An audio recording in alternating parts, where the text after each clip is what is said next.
Just welcome to everybody who's listening live on Facebook. Dumisani, who is Tseleng's brother, thank you for joining us. It's really a privilege to have Tseleng's family with us.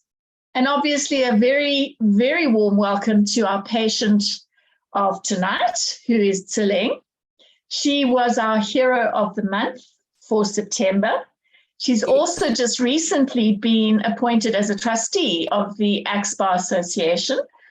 She's very active on Facebook, very active on the WhatsApp groups, and she's an amazing support to me, Miranda, and anybody else she can get her hands on. So Tseleng has had a very interesting work history. She's been in training. She's got her own business.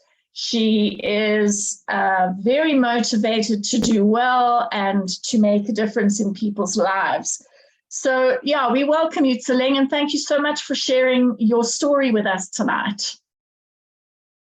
Thank you, Annie. I just want to say good evening to everybody. Thank you to my brother, Dumisani, for joining us today. It's good to have a family. It is good. Motivation, yeah. So why don't we start with that, Tseleng, and maybe introduce yourself and where you are in the family and your family history and how you're feeling today. Okay. My name is Tseleng Peggy Ramoroko. Firstly, I'm staying in Pretoria at the moment in Karen Park. I'm doing fairly better today, better than last week, I think. When I spoke to you, Annie, I wasn't feeling well last week because of flu, but today I'm much better. That's good news. And you haven't taken your biologics, so you're managing to cope with the pain, I hope? I'm trying to cope with the pain medication, though I'm in so much pain, but I'm hoping next week, Monday, we'll start with the new biologics. Okay. All right. Well, welcome, Tseleng, and thank you very much. Why don't you tell us where you fit into your family and your children, how your children fit in? Hi, Bosie. I'm the last girl from the 5.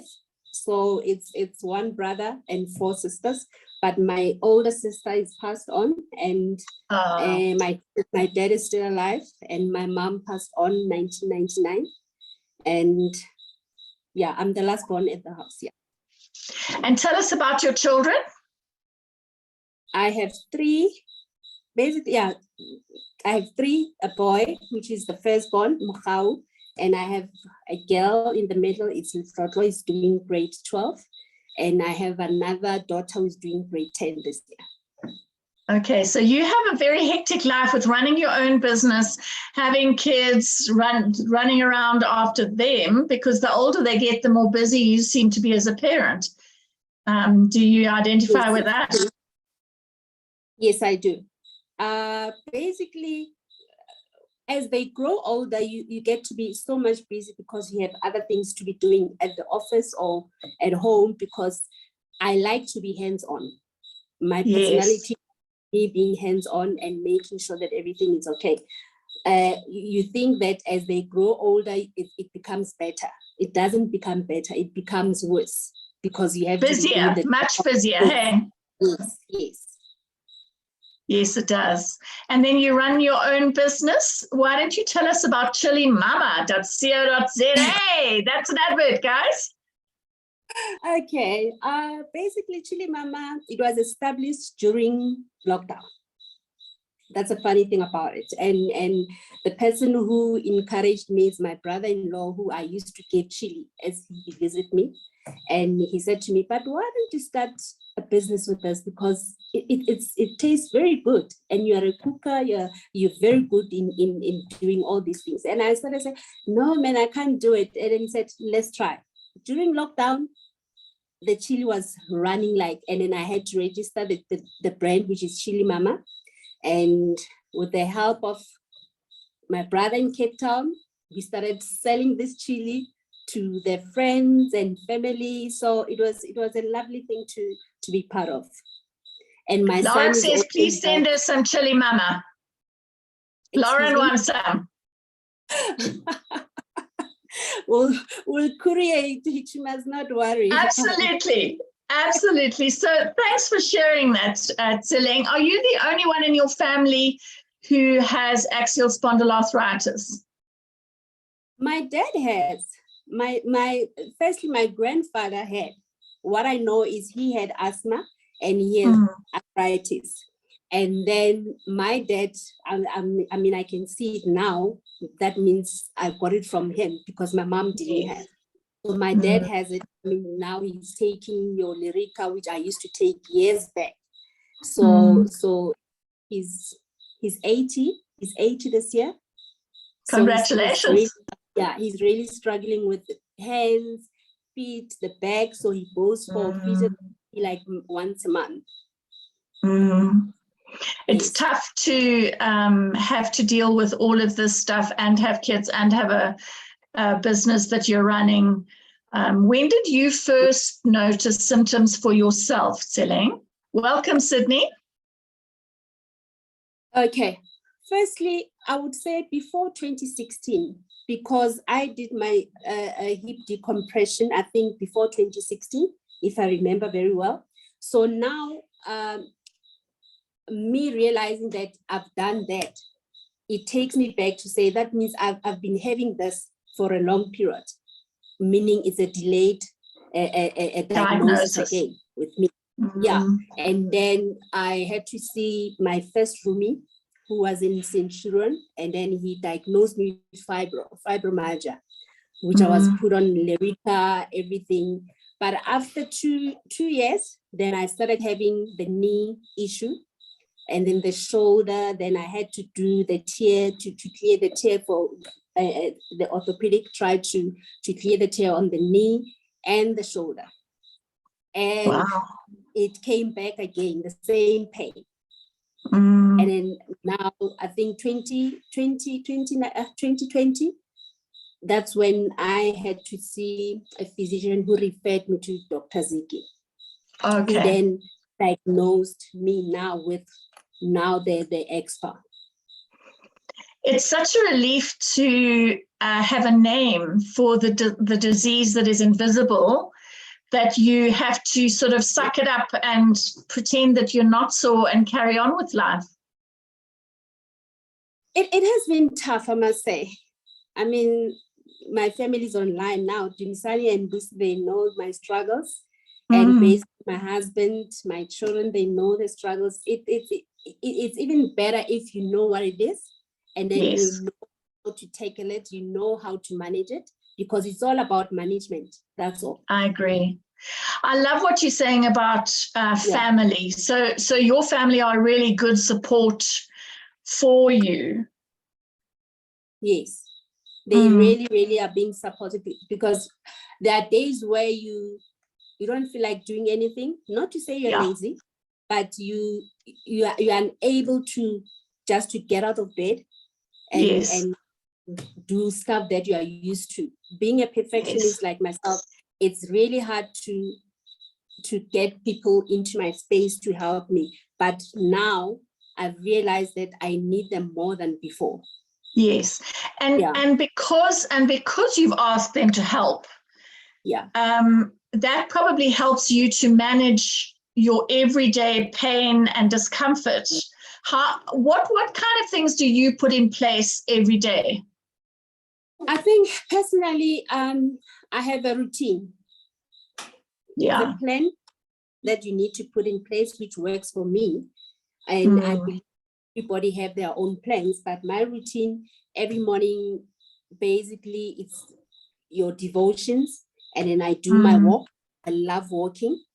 And that's fantastic. I go to the gym probably twice a week or thrice a week, depending on how I feel. Because if I don't get moving, I would feel some discomfort. Then I would remember that, I need to walk. I mean, I've not been walking since last week because of the flu.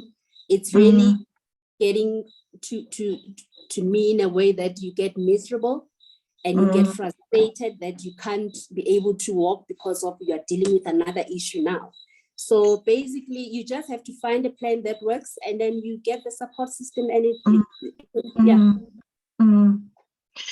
So do you find that you use your walk as a sort of like a lubricant for your day?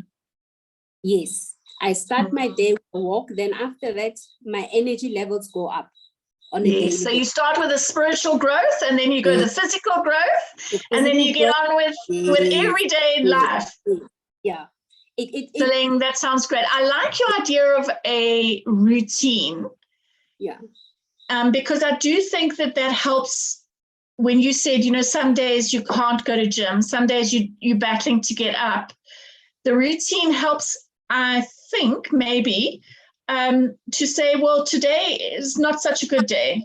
I can move that, whatever I was planning to do today, tomorrow, because I have the routine. Yes, that's true. And it's all about accepting. Yes. I had to accept. The minute you accept, it becomes easier for you to work around your routine and to say, today I can do this, today I can do this. And then I've realized that I've come to realize that I don't push myself like before, because I'm a person who wants to do everything at the same time. For now, I just do what I can. If I can't do this one, I will carry it tomorrow. Yeah. That's very inspiring, because I think that's the battle that we all have with AAS, is that some days are better than others. I mean, most of us are in pain every day, but the level of pain sometimes is less. So you're able to achieve. And then when the days are not good, because you have accepted where you're at, it's easier to perhaps ask for help or to delay it until the next day. How do your children cope with your AAS? Basically, since the diagnosis last year, firstly, it was a shock to my system to say, I've done so many operations, and then now we're here. Now I had to say, okay, Dr. Ziki, this is the condition, and then how do you then go forward? Yeah. It's all in the mind. You just have to say, now I'm going to cut off all these other things that I used to do. And then when I'm ready to tackle almost everything, you will do it. Because the AS takes up all of your energy. It does, doesn't it? Just being positive when you have pain. Yes. It's really hard. But the minute I mean, my walks, I use them as a positive tool for me every day. I mean, I started walking 2019, and I've roped so many people into my walking day. I mean, every morning I just say, let's go, everybody check my status, and then they're up, because they say to themselves, oh, we cannot just left behind, because this walk, it's really doing something to us and to you too. Yes. And walking with somebody else is so much more fun than walking on your own. Firstly, I started walking with my neighbor who dumped me, but I'm walking alone at the moment. But I have a chat. I have a group chat of my sister-in-law, 2 of them, and my sister in Cape Town, who joined. Okay, so you do it online. Oh, that's fantastic. We just say to each other, we are going out, we are going to gym, and then when you come back, you report back to say, I'm back. And then, you're happy. Even if when you're alone, it's easier than not doing anything on that day. Yes. I think once again, it's choosing to accept the disease and find a routine that will work around the AS. Yeah. But that will be successful for you as an individual, because you've got kids, you've got a business, you've got a husband, and you want to be involved in all of those things. So tell me, Tseleng, just quickly out of the blue, what would you like to see as a trustee of the AXPA Association? I would just like to thank motivating all of us. I would just like to thank you guys for nominating me. It was a surprise for me, but I hope to be impacting lives in a positive way. And basically with my routine, gym, which is the walking, and just educating people about this disease, because people don't know about it. because people, they expect you to have blood or to have plasters. It doesn't work like that with us. You can fit. If you don't want to go somewhere, you just let them know, I can't do this today. So just education, and so that people understand it better. Yeah. That's very exciting, because I think that is one of the biggest problems that we do have with AXPAR, is the lack of education, even with medical practitioners, to get them to understand AS and axial spondyloarthritis as a whole. Yes. What have you found to be helpful apart from your routine in managing your AS? What other things could you use as a tip for us? I would say talking about it. Okay. Support system, and like the way we're doing with you and me, we check on each other and making sure that, are you fine? And meaning the support system on Facebook, it's so amazing that when we started the 6-week walk, I thought I couldn't do it. And amazingly, every morning I would go out and I know that there's people behind you who are supporting me. So basically, just talking about it and making sure that you accept, because mentally, if you don't accept, it will affect your daily life, or it will affect everything that you do. So basically, accept and learn to adapt, and then your gym and eat well. That's all. And how do you find your medication affects your daily life? Oh, yeah, that one. When I started with Humira, the biologic, I think I did 3 shots. The first shot was bad. I mean, I spoke to you to say, I can't even eat. I can't even, the nausea, the tiredness, the headache. The first shot was horrible. The second one, it was a bit mild, but the third one I couldn't cope. And I had to talk to Dr. Ziki to say, I can't do this. I nearly said to her, just cancel everything. Then she said to me, let's go to Cosmetics and then let's see how it works. Because I think with biologics, it's about error and try. You try this one, and this one doesn't work. You just have to be patient with yourself and say, you're trying it out, and then hopefully it will work. So at the moment on Cosmetics, I have not started yet, because I had flu a week ago. So I'm waiting to get fully 100% well, and then so that I can start with the Cosmetics. Okay, that's fantastic. I think what really is important for us is that we're all individuals and we all react to medication differently. And although we all probably on similar medication, it's going to work differently in each one of us. So it's really, as you say, being able to have a good relationship with your rheumatologist so that you can perhaps not try things out, but work through what works and what doesn't work. Yes, because my roomie, Dr. Ziki, firstly, she suggested the Cosmetics, but the medical aid couldn't approve it. Remember, I discussed it with you to say they couldn't approve it. I had to try the Humira first, but initially, her wish was for me to try the Cosmetics straight. So now it's good to have a relationship so that you can discuss all these disadvantages. And when you're not feeling well, she's there to give you advice what to do, and be there for you as a patient. Yes, because it's an everyday journey. It's not something that we do every 6 months. It's an everyday journey. And as you say, with your flu, you've had to come off your medication. Now you're going to be starting new medication, and you want to be able to have a good relationship with your doctor so that there is support there.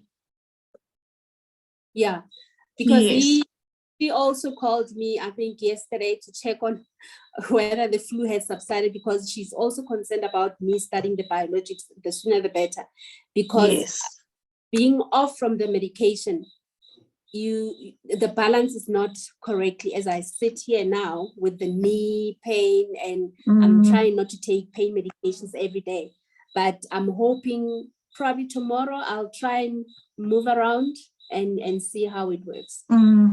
Yeah. I think we all have to be patient with ourselves. Stick with the program. Understand that some days, and I really, as you said, enjoy the support that we have on Facebook and in our WhatsApp provincial groups, because some days are just harder than others. And it's nice to be able to just talk about it with people who suffer the same issues, that same invisible disease. We don't have plasters or blood. Yes. It's easier because they understand it better. And it's also easier when you educate your family members about it, so that they understand. How did you do that? How did you educate your family members? Dumi and Busi, you're not allowed to intervene. They know so much. I mean, Busi would call me a rock star. I mean, she's the one who would know when I'm not really well, and the next day I'll be up and about. I think she can say something and add on that, because she knows what I've been through. Okay, so Lauren has challenged Busi and Dumisani. I don't know who's going to start first. So let's start with Dumi. Dumisani, how did Tseleng tell you about AS, or axial spondyloarthritis, and what helped you to understand where Tseleng was coming from? Hi, Busi. I don't know where Dumi is. Busi, go for it. Hi, everyone. Hi, Busi.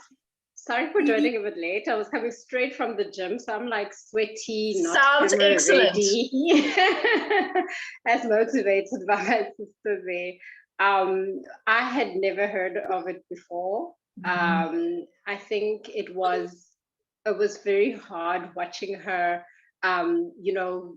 having her house dip and go up. And she is a doer. She is a server.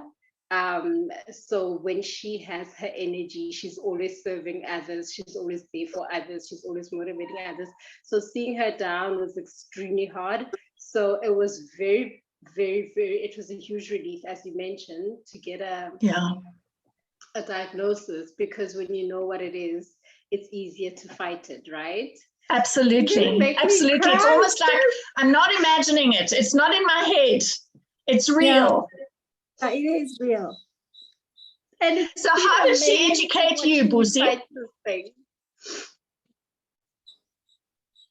Are you okay, sweetheart? Sorry, I'm getting so emotional. It's been amazing watching her fight this. And I think, Google has been my friend. I had to screenshot the name because I was like, how do you spell that? But it's also just being understanding of what it is, so that you're able to support. It's incredibly hard to support from 1,000 miles away, but just to be able to keep her spirit up, when you can't physically serve her.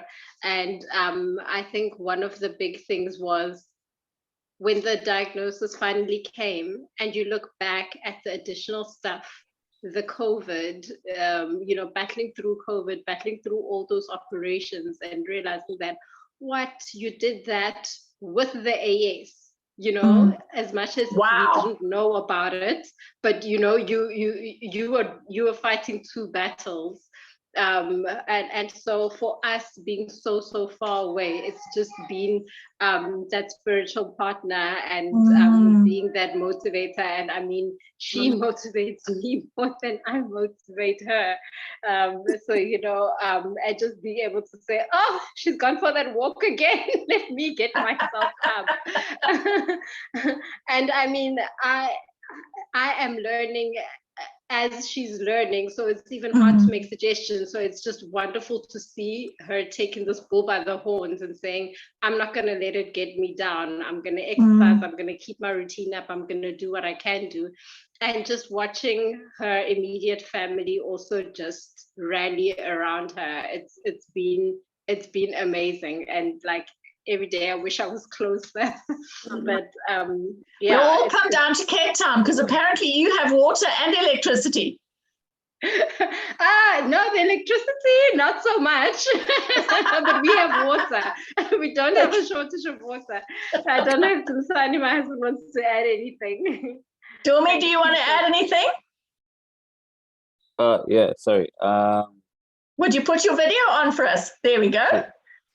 Yeah, so it's like Busi said, it's always difficult to read between the lines when you're dealing with very strong characters and very strong personalities, especially people that aren't easily put down or easily kept down by or that don't stay down too long, regardless of what knocks them down or puts them down. So it's like Busi said, it's difficult to see them go through a dip and go through difficult seasons, and it's also difficult to sort of superimpose yourself and figure out what can I do and what does she need and how am I needed and what will work and what will contribute. And that's the beauty of I think one, multi-generational sort of relations, two, spiritual relations. What may not be spoken can be written. What's not written sort of can read between the lines. Like today there was I love that reading between the lines, Busi. Yeah. Because people will say often to people with AS, how are you doing today? Yeah. What are you going to say? Yeah. Well, it's an 8 out of 10. No, you just say, I'm fine. So that would be reading between the lines. Hey, Tseleng? Yeah. Yeah. So it's been a very, very tough journey, and it continues to be tough because there's the degree of the unknown that you slowly coming into. There's the education that you have to, you're on this journey of learning and discovering and trialing, and there's also the repositioning. So what's needed of me today, or how must I show up today, or but it's the willingness to just keep walking the journey hand in hand. Thank you, Dumi and Busi, for walking with Tseleng. I know from my own personal journey that I probably wouldn't have been able to do it without my family. That's what we're here for. That's what we sign up for. So thank you. Thank you so much. From an AS patient to the family. Thank you so much no problem. for understanding. I think for a better system. Lauren says, can you adopt me, please? You should have seen her on my wedding day. So, yeah, it's the least I can do for it's I think thank you. if love was measured in actions, we'd keep pouring more. Yeah. Thanks, Dumi. Thank you so much. Busi, thank you so much. How does it make you feel, Tseleng, hearing your family talk about you? I'm just in tears, and I really, really appreciate them. I mean, it's amazing to hear these things from them, and knowing that, you know, you go through this, you're not alone. They are watching, they are rooting for you. So I'm emotionally now. Thank you so much. I think it's really is encouraging, because I think the journey sometimes it can be quite lonely, because it is a hidden disease. It's not something where you use a walking stick or a wheelchair, and so it can be lonely because you don't want to burden others. Yeah, true. I think with my character, as you said, that I'm one person who wants to do everything on my own, but this disease has, you know, toned me down a bit to say, allow your family to help you. I love that. Allow them to, you know, call for help, delegate. I'm not a person who likes delegating. I want to. No, I'm not either. So now I'm getting used to it, delegating, and it's not easy, but we'll get there. Wow. Okay, so just to recap, then, definitely have a routine. Admit that you have the disease, and Educate yourself and your family and your friends even. Feed Yes. yourself spiritually, mentally, physically. Yes. And then Yes. have good relationships with your rheumatologist. Yes, true, 100%. Yeah. Is there anything else that you would want to suggest to someone perhaps who's listening? I would say they should try and get involved in the support group, because that's where you learn most of the things. I mean, in the week you posted something about the chest, about the lungs, and Costochondritis. Yes, I got amazed that I was going through that last week and we couldn't know what was it. So educate yourself and get involved. Ask questions when you don't understand, because we are here, all of us, to learn. Lauren has just asked a question. Yeah. She says, is there anything that you know now that you wished you knew when you were first diagnosed? I wish I knew when I did the decompression. Probably I didn't need that operation. Seriously. I mean, when I met Dr. Ziki, I was supposed to go do a knee op on Friday. I saw Dr. Ziki on Wednesday. So we had to cancel that op. And Dr. Ziki said to me, give me a chance and let's work together for 3 months. Just cancel the operation. So probably I would have gone for another knee op, which was not needed. Okay, so what you're saying is to educate yourself and to make sure that whatever you're doing, put it through your rheumatologist before you. Yes. Before you go through with anything else. Any of ops and everything, yes. Is there anything that anybody else would like to add? Lauren and the family? Lauren says, Janine's on Facebook. She says she identifies with wanting to do everything herself. And AS has taught me to pace myself, but I don't always get that right. Yes, Janine, we know that you don't know how to pace yourself very well, but I do think that we don't really have a choice in the matter. Sometimes we do have to push ourselves through it. How do you do that, Tseleng? How do you push yourself through it? I tell myself that today, even though it's not a good day, it's a good day. Talking to myself daily to say, I'm not feeling well. I mean, this morning I was not that 100%, but immediately when I got up, I said, I'm going to have a good day and I'm going to see the day through and I'm going to do what I need to do. So it's really positive Yes. thinking, positive choices. Yes, I like that. Yeah. I think that I see that in Janine as well, that she, even when she's battling and she has fatigue and she's just been through COVID, yes. To be positive in a realistic way. Yes, true. Because we can't run a marathon. So we have to sometimes delegate the marathon to family members. Yes. Yeah. And when you delegate, you are also teaching them to stand on their own, to be able to do things, not wait for you to do things. Okay, Catherine says she identifies with pushing ourselves through it. Yes, Catherine, I think we all identify with that. I think if we really were honest, Tseleng, if you were honest, would you have got up this morning if you had had a chance to feel sorry for yourself? No. Because the minute I didn't walk the past week, and this week I said, Friday, I'm going to make sure that I do my 1K or my 2K. So it doesn't matter, but you must have the movement and push yourself. Even though it's not easy, you have to push yourself to get things done. Yeah. Busi, you've raised your hand. Do you want to unmute yourself and tell us what you want to say?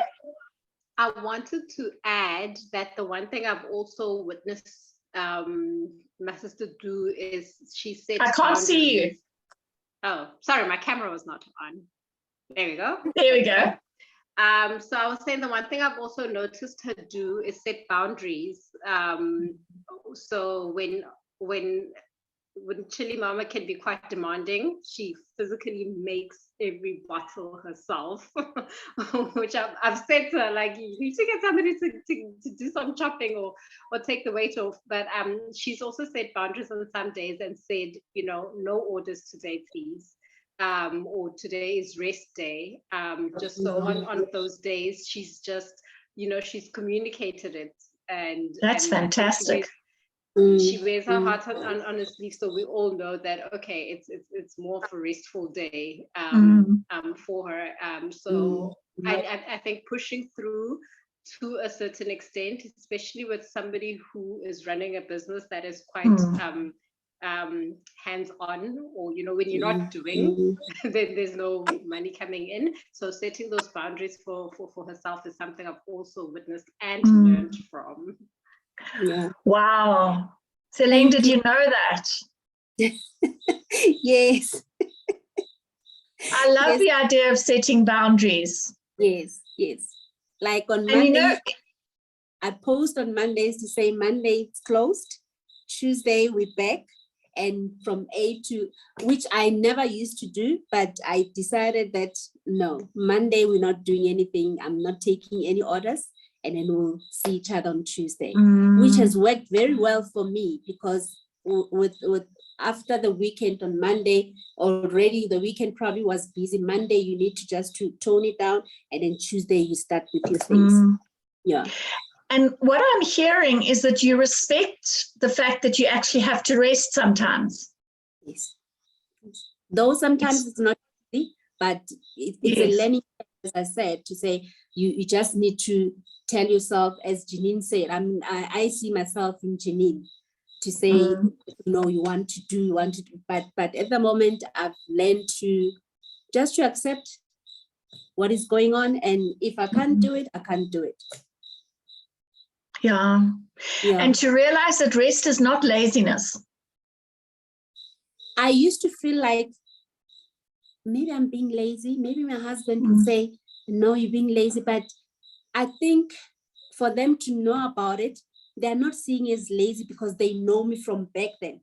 To say I'm a very active person. When I'm well, I'm up, I bake, I do all these things. When I'm not well, I tone it down. So for now, I don't think I'm taking it as laziness. I'm taking it as resting, which is very important to my It's positive energy rather than negative energy. Yes. I love that. I do think that it's very important to have a balance as AS patients, because there are going to be days that are going to be really lousy, and maybe we don't get up. I have migraines and some days I can't get up. Yes. And that's not laziness, but certainly having a routine and saying I'm closed on a Monday, but I'm opening on Tuesday means that you have a focus. Yes. And it helps you as well to find, as you say, balance. You balance both worlds. Say, yes, you run a business, you have children, you have husband, you have family members that you need to attend to, but you should be jealous about yourself at that time, to say, I will not be attending this one, because you don't even have to explain it to anybody. You just have to say, I will not be able to attend this. Probably next time I will attend. Just take time for yourself. That one is important, because you cannot continue pushing yourself, doing things, and at the end, you'll be destroying yourself. Yes, because it actually gets worse. Yeah, true. Yes, you need that balance between good rest, good exercise. Yeah. In a way, it's a healing thing to be able to say no. Yes. It's freeing to be able to say no. Yes, I used to be the person that would always say yes, and Lucy knows about it. And I've learned to say no, which I'm finding, and I'm asking myself, do I really say no to this person? And I would feel good about it to say, yes, you must just say no. Yes, and it can wait, or somebody else can do it. Yes, and there's nothing wrong with that. I love it. I just think your positive attitude is so inspiring, Tseleng. You inspire me every day. So thank you so much for offering to be a trustee for our AXPAR group. Thank you for your Thank you. continued work on Facebook. You always contacting me, how you're doing. I really appreciate that. Dumi and Busi, thank you so much for joining us tonight. I think it's added to our understanding to have both of you give us an idea of how you cope and how you see Tseleng. That's really been helpful. So thank you so much. Lauren had a lovely saying at the end when she actually said, you are not AS. You are Chili Mamas, a mother, a wife, a board member, etc., etc., etc. And I think that is special. AS doesn't define us. So thank you so much, Tseleng, for sharing your story. Thank you, Busi and Dumi, for joining us. Thank you, Janine, and those guys who are on Facebook. It really means a lot for us to know that we're not on this journey alone. So thank you very much. Love you all. Cheers, Dumi. Bye. Well done. Thanks, Guys. Bye-bye. Thank you, everyone. Bye. Well done, everyone. Oh, you're gone. Everyone's gone. Bye. Bye, Busi.